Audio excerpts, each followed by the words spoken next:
executives. Like now, as county assembly, when the projects are being started, does the county assemblies have the BQs for those projects so that they are able to oversight on the same? What questions are they able to answer when they have not been supplied with the BQs? We are seeing MOUs being signed everywhere. We are seeing PPP agreements being signed everywhere. You ask county assemblies, have you seen these plans and have you approved them? How are you able to oversight these plans? How are you able to oversight these projects? So we are saying political goodwill is very important in this one, and the respect for the rule of law.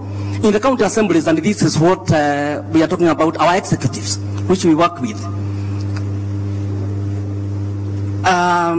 Do we have the infrastructure that is requisite to ensure accountability happened? We have not been told that there is need to amend the Public Finance Management Act. We have not been told there is need to amend the regulations or even the Audit Act. So the laws are there, they are good. What is not there and which is not good is that there is no political goodwill to ensure total implementation and compliance with the law.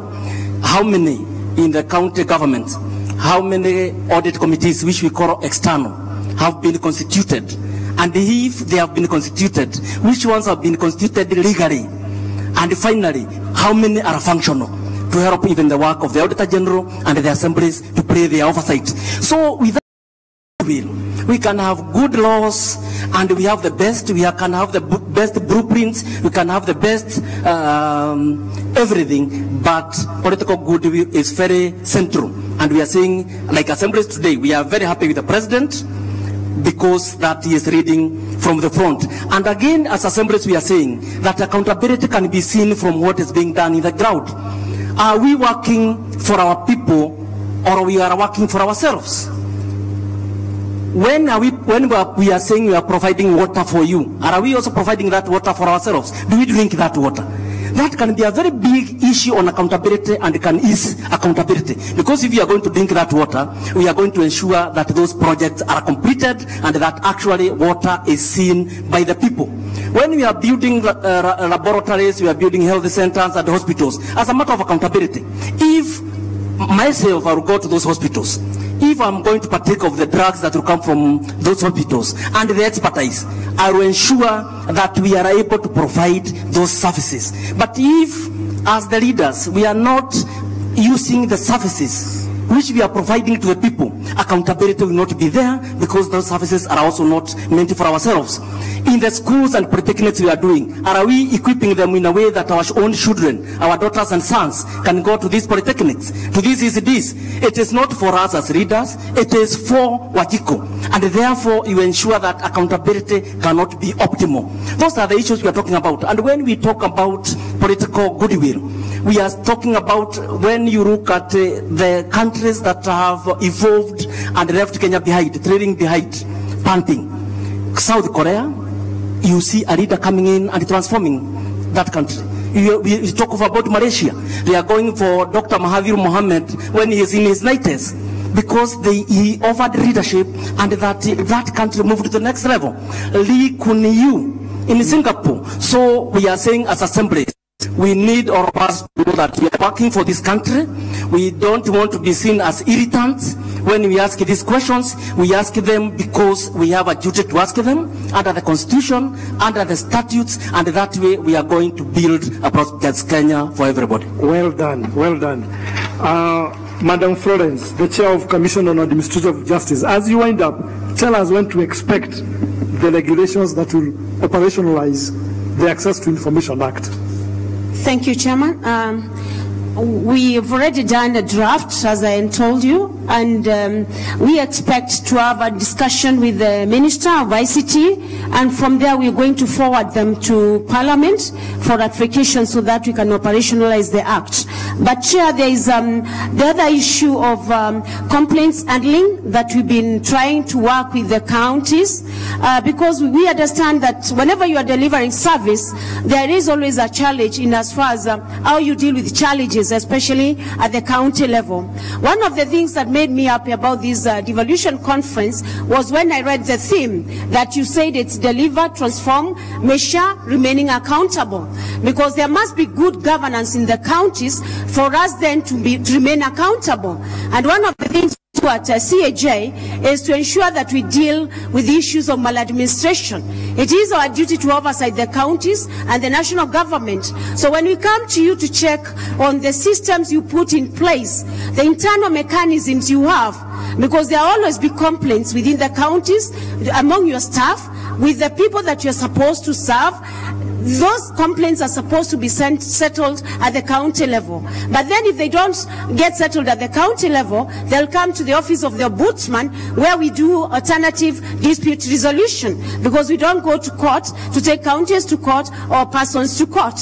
I'm happy with the chair of the COG, because he already has a county ombudsman in Kakamega, and we also have a county ombudsman in Mombasa. What we are trying to say is, within your internal systems, you can set up a complaints handling mechanism, so that now some of the complaints that arise within the county in terms of service delivery, they can be sorted within your county. It's only when they are not sorted that they come to the office of the ombudsman. Because one of the challenges that we have is decentralization. The office of the ombudsman has not been able to devolve to other counties. Our presence is only in 4 counties. But we are trying to speak to Parliament to see how we can get there. So we shall get there, because the Senate has already passed a resolution that requires funds to be allocated by Parliament for the office of the Ombudsman to be present in each and every county. We are doing outreach programs. Whenever we speak to you governors, let us speak to each other to see how we can settle, how we can get to help you. Because our business is to make sure that devolution works. The only way we can do that is to work with the governors, and whichever county that I've visited. I've visited Uasin Gishu, I've visited Kisumu, I've visited various others, and I've been told that they also have complaints against the national government, which should then come to us for arbitration, especially the delay of release of funds. And I promise the governors that that is something that we are going to take up with Treasury to see why, because that is the kind of complaint we should be handling, why funds should be delayed from the national government to the county government. So this is something that we're going to do in partnership, and we are there for you. We'll settle the disputes, and we work together to ensure that you remain accountable. Thank you. Thank you very much, Madam Florence. Governor Kingi, Your Excellency, the DPP has insisted that governors must step aside.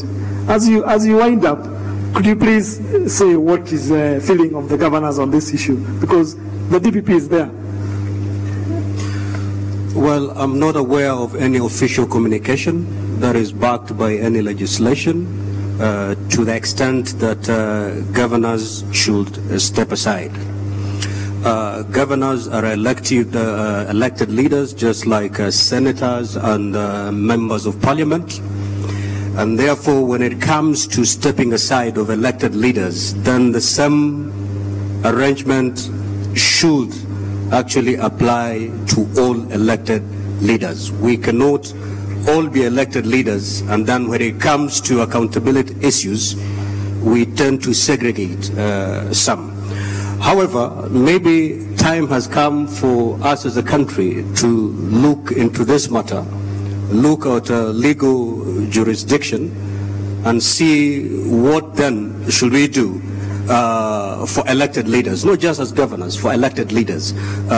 If you're charged in court, or if you're suspected to have committed an economic crime, what will be the position when it comes to elected leaders? And I don't think there's an outright law that would answer to that. And therefore, and that's why I said we have not had any official communication from the DPP. And remember, there's a time the president, His Excellency Uhuru Kenyatta, sometimes back, released a so-called list of shame. And this debate, this is the first time that this country debated this particular issue. And instead of following it to to logical conclusion, we left it hanging. So it's still hanging even as we speak here. I think we need to settle this matter for once and for all. Thank you very much, Governor Kingi, Governor Kilifi. Senator Kilonzo, what do you have to say in half a minute? So, sorry? In a minute, what do you have to say about that? Yes, I'll try a minute. Number one, since we are at the devolution conference and we are discussing matters devolution, and it appears from the discussions yesterday that devolution is not going anywhere, I propose first that we have a paradigm shift. A paradigm shift means this country is divided into 47 counties according to the Constitution. When we talk about national interest, we talk about 47 counties. Even when I see the mantra, 47 counties, one nation, I think there are people who are still living in the old times, both at national level, perhaps even at county level. Something needs to happen. Maybe Bishop, you need to pray for a few people. On terms of accountability, in the jurisdictions that we have visited for purposes of benchmarking on audits, maybe for the Auditor General, since you are leaving office, could you please suggest how do we get to do something called performance audits as opposed to financial audits? Because the rest of the world has moved. If we're going to change the way the DPP is proposing, I think that is the way to go. But there's an elephant in the room. This elephant, and I'm glad the former Prime Minister is here. If you speak about giving allocations to counties up to the extent of 40%, in the same manner as proposed in the draft which the Senate has approved, that you must give counties more money, the thesis and the sister to that argument is that you must make the Senate of this republic the upper house.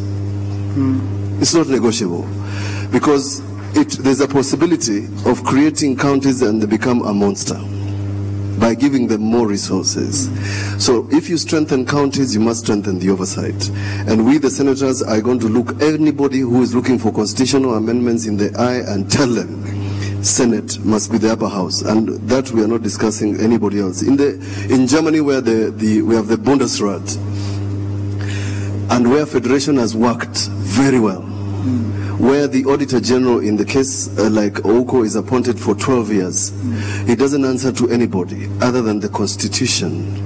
In that jurisdiction, the Bundesrat, which is the equivalent of the Senate, sits and determine some of these matters so that we don't argue about things we shouldn't. So if you're going to strengthen devolution, you're not strengthening so that I sit there and enjoy myself. This is not about us. It's about the future. The future of this country is in devolution. The future is in strengthening all the institutions that are dealing with oversight. The future is making sure that Edward Oko and the person who comes after you is not the devil, simply because you have pointed out somebody who is misusing public resources. His office is badly underfunded. His office is existing in the same manner it existed during the Grand Coalition government, those days. How then do you expect the auditor to be effective? So we must be serious about the things that we are doing. If we want devolution to work, let's go to that conference where the president has called, and let's sit down and come up with 5 action points. I've already given you the ones I have. Thank you. Thank you very much. Chairman, EACC, Archbishop retired Wabukala, in the shortest time possible. Give us your final remark. Thank you so much, Chair. Just as I said in the beginning, that with our renewed efforts to fight corruption, the stability and the institutions, with very serious investigations that are happening, quality assurance of our systems, the multi-agency approach which we are in now, is one thing that must happen. And as I began saying, that corruption is an issue which everybody is talking about. But we are not talking about corruption as an issue that concerns me as a person. What I've been listening to, as we have been discussing here, is that corruption, we shall fight it. We are showing somewhere where we are going to fight corruption. My appeal is this: let there be a personal accountability. Secondly, the culture change. Unless as a society we move away from pointing at another person to taking personal responsibility, whether as accounting officers or state officers or legislators, we cannot move.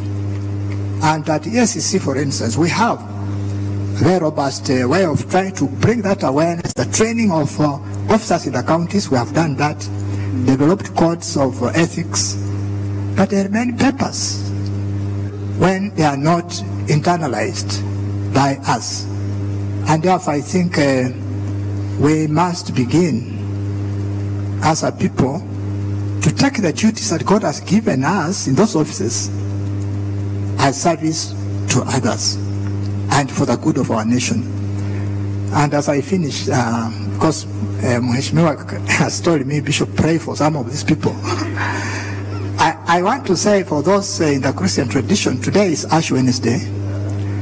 And if at all you want to dedicate anything in your life on this Ash Wednesday, dedicate yourself in the fight against corruption from within where you operate from. And these 40 days of Lent, you might wake up to have changed Kenya. Because Jesus said, what corrupts comes from inside. Out of the heart of this person comes corruption, which is hitting all of us. So let's move away from expecting DPP to jail people, but to us taking responsibility in the offices where we operate. May God bless us. Thank you very much, Bishop. DPP, in half a minute, give us your last comment. Thank you. Maybe my last comment will be on where Governor Kigi has left on the issue of requesting governors and other officers who are elected to step aside when they are charged with corruption and economic crimes. And where does this come from? It comes from the fact that it is very, very difficult for us prosecutors to prosecute somebody who is still in office. It means that the witnesses, especially like if you consider that these are procurement matters, the witnesses are coming from the same office. So if you can envisage a situation whereby yourself, you are expected to testify against your own boss. Even myself, if I'm called upon to testify against Nuruddin Haji and he's still in office, then definitely I will not tell the truth or I will recant. So we have had examples of witnesses who have been intimidated. They recorded very good statements, but when they go to court, they recant their statement. Others come back to us and tell us that they have been intimidated. Others, maybe they have been bought off. Then others simply disappear because they consider their jobs to be much more important than the case against their bosses. Then you also note that other public officers, including the CSs, PSs and others, once they are charged with corruption and economic crimes, and we know many cases in point, they have been suspended with half pay. And I would wish to inform Governor Kingi and others who might not be aware, the DPP has already filed a petition in the Constitutional Court because it seems like it's discriminatory. If I'm a public officer and today I'm charged, then I'm supposed to vacate office the same day with half pay. Why should it not be so for the others? Again, we had the international conference on 24th and 25th January, where the DPP raised the same issue. So that was a forum where most of us were also there, and he raised it and he said he's pursuing it up to the end. If we are not asking the governors and others to vacate office, then we should also not ask the public officers to step aside when they are charged. The other issue I would like to raise is also to inform the forum about other measures over and above prosecution, which we are employing in dealing with corruption. We have plea bargain. You note that even in developed jurisdictions, it is not every case that must go to full trial. Even very serious cases. An example in point is the Akasha's case, and it's a drug case. This will minimize the time of the time that is taken to prosecute all these matters, and we have come up with the guidelines on how the prosecutors are to apply this when dealing with pre-bargain, so that they are not misused or they are interpreted to be like corruption on top of corruption. A case in point, we have the case of the banks which were involved in the money laundering or in NYS 1 cases, the National Youth Service cases. We had filed some money laundering cases against them, and we dealt with those cases through pre-bargain, and we are able to recover 65.5 million as fines for those banks. Not that because they took the money, but they allowed suspicious transactions to go through without informing or informing the FRC, the Financial Reporting Center. Also, alternative to prosecution. That is not pre-bargaining, but it's alternative. A case in point is we recovered the land belonging to the University of Nairobi, which was 2 billion. It's not that we didn't have evidence to prosecute, but considering all the circumstances of the case and the public interest, we thought that it was far much important for the University of Nairobi to get back their land, which they have taken more than, I think, 20 years without utilization. So those are some of the mechanisms we'll be employing, and if you see us employing them, don't say that we have dealt with this case differently from the other. Pre-bargain is welcome by any person who is charged in court. Thank you very much. I'm really from the DPP office. Wanjiru, in half a second. Since you spoke long. This is typical of government, closing out civil society. So I'll take my minutes if you'll allow me. I think by the theme of this conference, there's an agreement that there's a need to mainstream social accountability. It's unfortunate that I'm here talking about social accountability using almost anecdotal evidence as opposed to using concrete evidence. And I'd like to request the Council of Governors, challenge them and invite them to take on board this social accountability agenda and the need to generate evidence around it by using an index, because there are very many aspects that go into building social accountability, and it would be very useful to scorecard the counties in terms of what have they done, so that next conference, even a month to the conference, these findings can be shared for a capacity building purpose, progressive realization purpose, and also for an evidence-based discussion, because then we can talk about facts as opposed to what we are doing right now, which can be quite subjective. So that's my first invitation. Please, let's have an evidence-based approach to monitoring and supporting the implementation of social accountability. The second point is that social accountability will not work if corruption is still able to thrive. And a few points on corruption that we would like to see is this issue of conflict of interests, where government officers are continuing to trade with government, has been enabled because of weak provisions in terms of the Public Service Code and the permissions given to public officers in terms of doing their private business. This was not the case. This was based on a commission recommendation in the early 70s. We know it's not working. So we need to go back to the issue of conflict of interest and get something really very clear around that. If you want to be in business, please be a great business person. If you want to be in politics, come into politics and serve people, because that's what it's supposed to happen. Campaign financing, we need that law passed, and we need it passed yesterday, because our problems begin with elections. In fact, social accountability is shown to be ineffective where the electoral process is weak, even horizontal accountability. So I would say, could we also have some strong resolutions that raise the threshold for public office through the clearing certificates?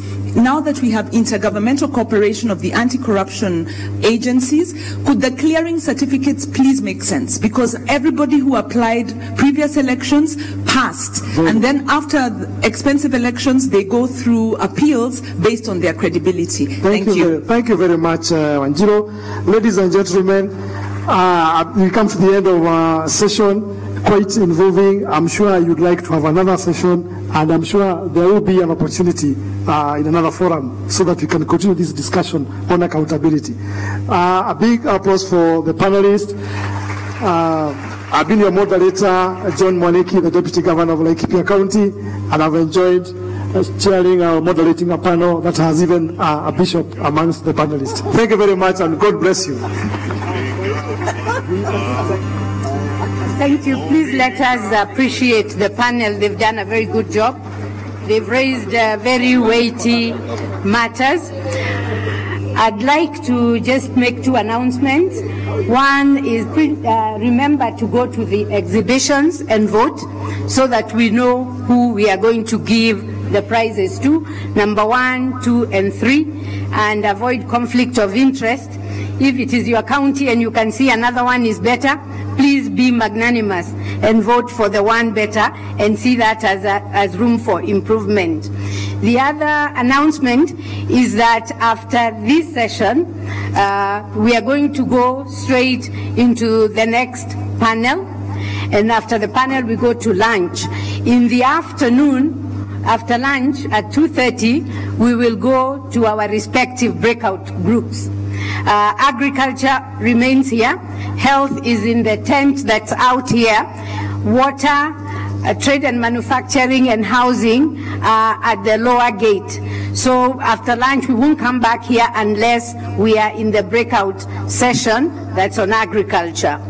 I'd now like to call upon the Vice Chair of the Council of Governors, Governor Mwangi Wairia, to come and take us through the next session. I thank you.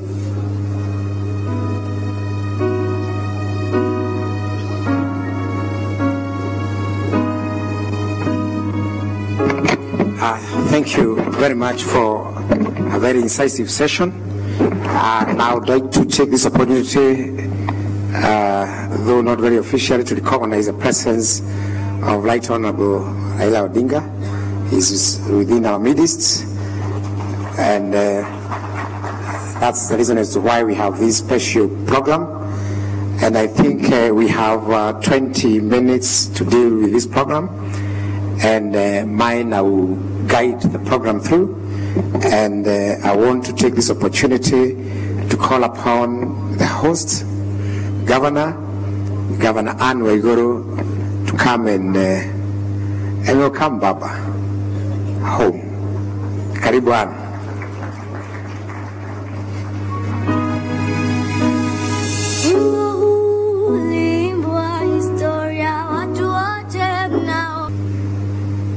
Engineer Raila Amolo Odinga, AU High Representative for Infrastructure Development in Africa, the Chair of the Council of Governors, His Excellency Governor Oparanya, the Speaker of the Senate, Excellency Governors present, all members of Parliament and Senate present, government officials, cabinet secretaries, principal secretaries, all protocols observed. Good afternoon. Allow me to welcome you most cordially to the second day of the Devolution Conference. I am very delighted to see many of us are here, and especially considering that some of us were on our feet until late last night.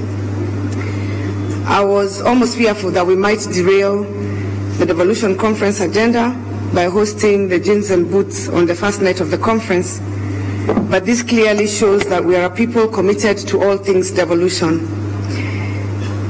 My remarks this morning will be very brief to allow us to make the most of the scheduled program. Our task today is of great importance, and will be focused again on the Big Four and how we can create an enabling environment at both levels of government.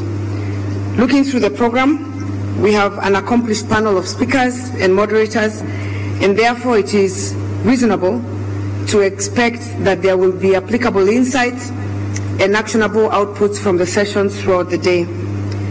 Allow me therefore to cordially invite all of us to make the most of these sessions.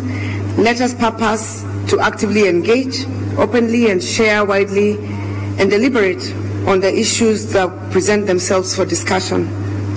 It is said that a life that is lived in service to others is a life well lived.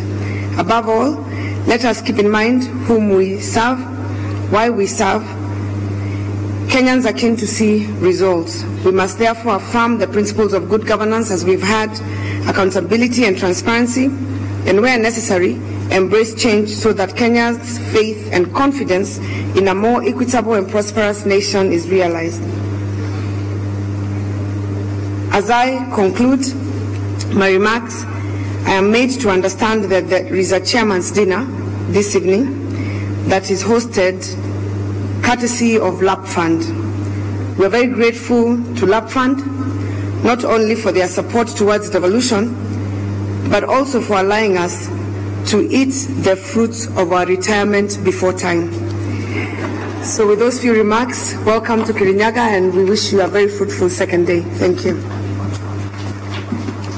Thank you. Baba has been welcomed home, and I think he has heard that there is dinner. Yesterday we had a short dinner and the other Baba attended. So if you make time, you can also attend that dinner as extended by the chair. We are not going to have short remarks from the Minister of Devolution because this conference was delivered by the Council, the Minister of Devolution and Senate, and therefore I welcome the Minister for Devolution, Hon Eugene Wamalwa.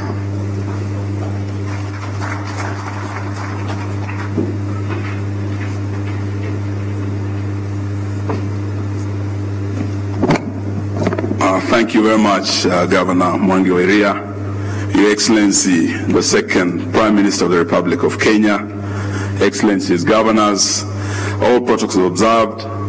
May I take this opportunity on behalf of national government to welcome you to the Sixth Devolution Conference. And just to recognize those of us who are here, I think we have our PSS, CSS, please. May you rise, national government officials who are here. May you rise, please. We have our PSS, CSS. Thank you very much for making time to be here. Asanteni sana, ketini. And we last met in Kakamega at the Fifth Devolution Conference. And before that, we did meet again in Meru. And I think of all the devolution conferences, the Right Honorable Raila Odinga has always been with us. And today we are very, very grateful that he could make time to be with us again, and we want to welcome him and to also acknowledge his role both as a champion for democracy and a champion for devolution. We all as a nation do appreciate the sacrifices you have made and the contributions you have made to get this nation where it is today. For us to enjoy the fruits of devolution, we are very, very happy that you are here with us. And yesterday, I think we have made quite a lot of progress from yesterday looking at the 6-year journey of devolution, the challenges, the opportunities, and I believe one of the biggest challenges recognized by all who spoke was the challenge of corruption. Today is Ash Wednesday, as His Grace the Archbishop Eliud Wabukala has said. It's the beginning of Lent for the next 40 days, and it's a time for repentance, a time for reflection. And I think from this conference, we want to accept the proposal by His Grace the Archbishop that as a nation, we do reflect on this issue. And as I was reading my Bible this morning and reflecting, I read the book of Jonah, when he was sent by God to Nineveh, and he decided to deviate and to go elsewhere. And when he boarded a ship, there was a storm, and the ship was about to sink. And Jonah, being an honest man, he knew he was running away from God, and he knew that that storm had been caused by him. And if he did not disembark from that ship, the ship was going to sink. So Jonah decided to disclose this secret to those he was aboard the ship with. And he said, unless I leave this ship, you are all going to sink. And those who are with him threw him over into the water. And I think where we have reached today as a nation, I agree with the Archbishop, that I think we have reached that time when we must deal with the challenge of corruption. And if there are owners on the ship that might cause Kenya to sink, I think the time has come to throw them off the ship. The Right Honorable Raila Odinga, being a champion and a crusader, an anti-corruption crusader, I think we benefit from his wisdom today, and we are anxiously waiting to hear. The focus, Your Excellency, is on the Big Four. From last year, we agreed to build a partnership between national government and the county governments, and our development partners and private sector. This conference, again, we are focusing on the Big Four, and they are all doing very well. And Your Excellency, I want to hear from you today. The only thing I want to agree with is the issue raised by Governor Nanok, Governor Turkana County. Yesterday spoke here, and he said for us to realize food security, for us to remove Kenya from the shameful list of the food insecure nations of the world. Amongst the Big Four, the issue of food security cannot be realized without water. We must find a way of ensuring that we increase our water harvesting and storage capacity as a nation. We know that the most, I would say, the infamous thing in Kenya today is a three-letter word called dam.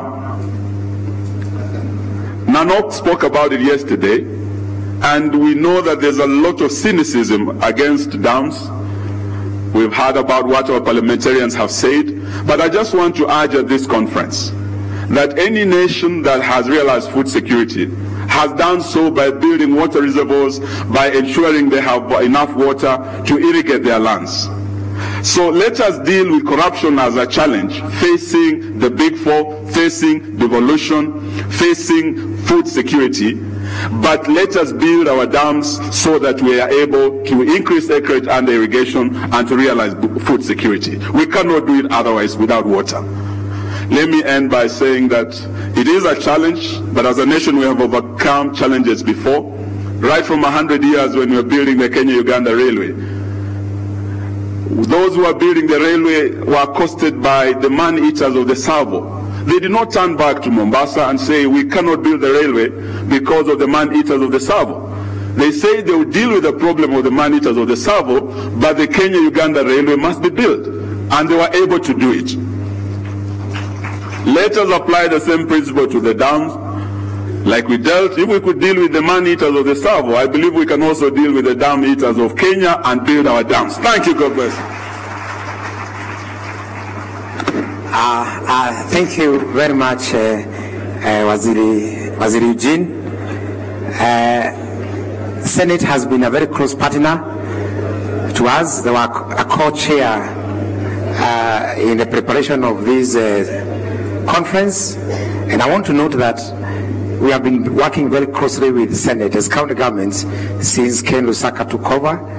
And at this point, I want to welcome the Speaker to the Senate, Honorable Senator Kenneth Lusaka.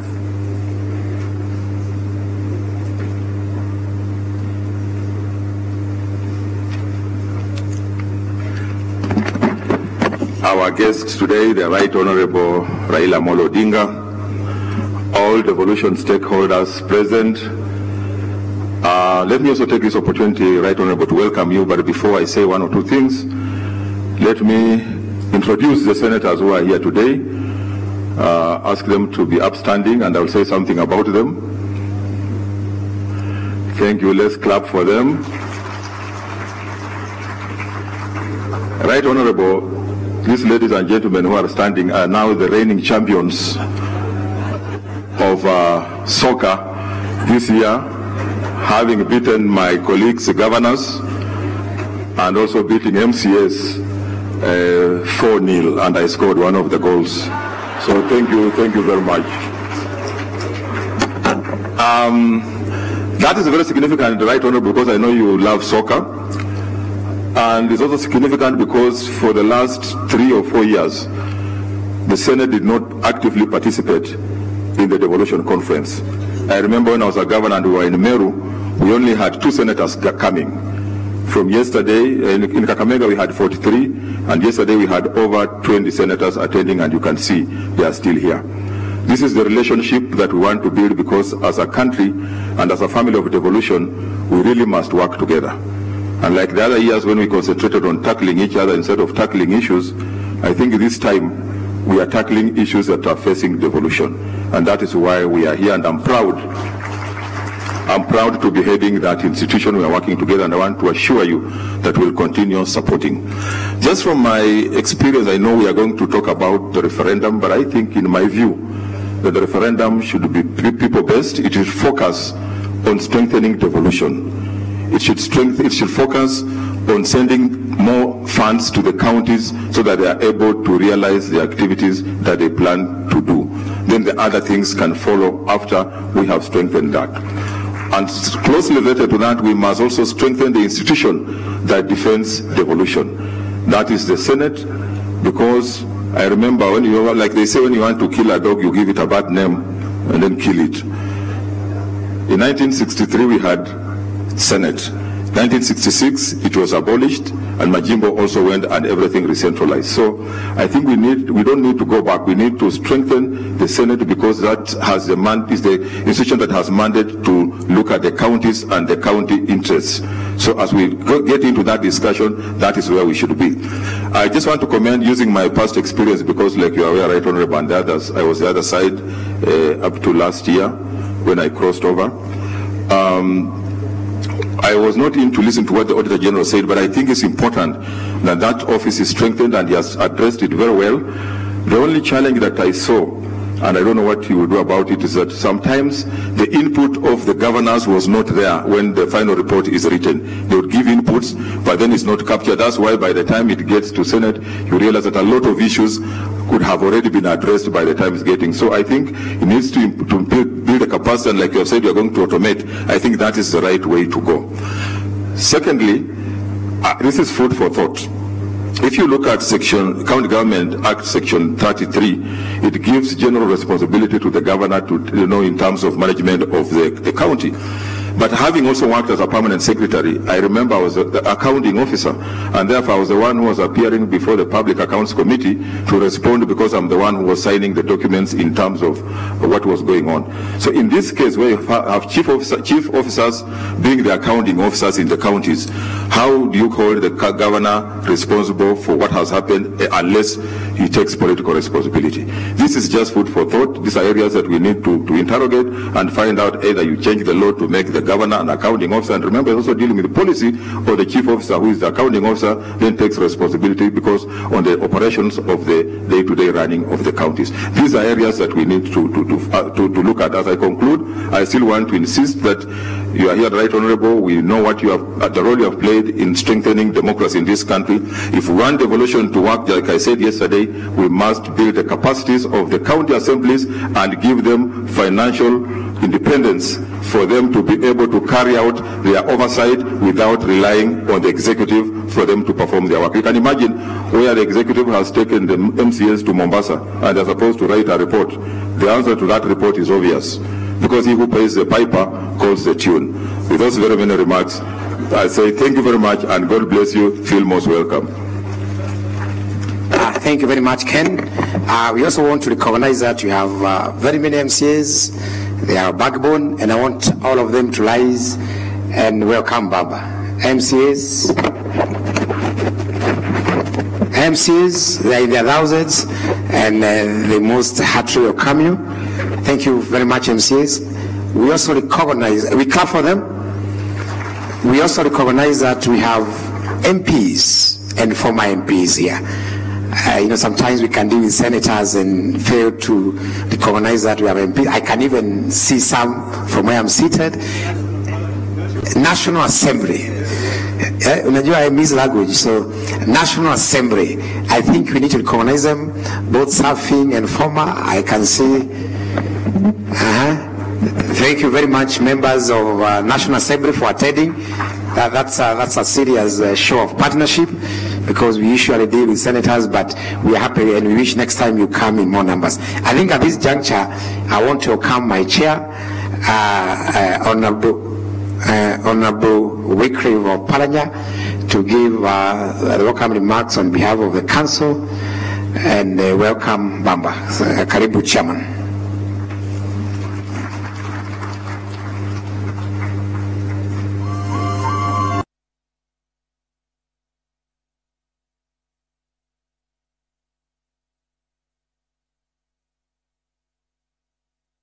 Your Excellency,